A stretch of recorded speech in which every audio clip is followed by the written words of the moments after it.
because it's so much easier these days to pick up a camera and make a film. I mean, there's so many people that can consider themselves filmmakers just by having a small camera and uploading onto YouTube. So I think, unfortunately, there's a lot more competition these days, and I think the question is, how can I be noticed when everybody's a filmmaker?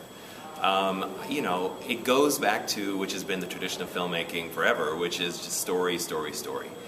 There are millions of small, unknown stories out there. Within your community, within your school, somewhere, or your own personal experiences, there has to be some unique story, a new way to twist something, spin something, make it engaging in film. I think the problem is that you're right, you can't just hop out there and expect something to happen for you. It's a matter of doing research and talking to your friends, and maybe a professor or a teacher has an interesting story, and you could build a short 2 or 3 minute movie around that. It doesn't have to be thinking, oh, I have to make, you know, a long film to tell a story. You can do it in a very short amount of time. I mean, it's like, I kind of feel like it's in the way of making a music video almost. I mean, within that 3 or 4 minute time period that we see hundreds and hundreds of music videos every day, they can tell a story.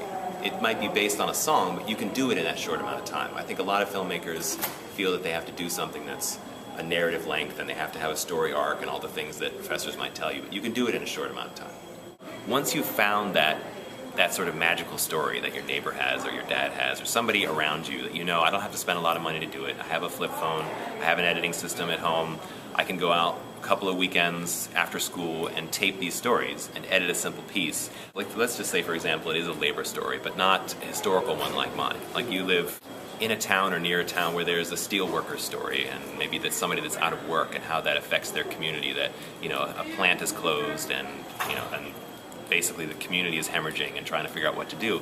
If that's a story that you can capture in a short amount of time, once you've shot a film like that and have it edited, how to get exposure for it, I would think that through the blogosphere, I think there's a way to connect with youth through that. I think that if you find a like-minded website where people are talking about labor issues, I can't see why you couldn't, through a Twitter feed or something, put up a link and say, hey, check this out, because it's all going to, one way or another, that's inevitably going to go viral. If it's an issue and I put together this short thing and it's personal to me, I've added a personal touch because this is my neighbor or my uncle and I feel strongly about it, that's how I think you can get it out there. It's this sort of subtle, you know, through a chain of conversations, you know, on the internet, you can put a link to your film and then start to get some buzz. And I think that costs nothing. And if you're able to shoot it with a camera you already have and a simple editing system that might even come with, you know, most laptops, you could put together a film for almost nothing and get a message out there pretty easily.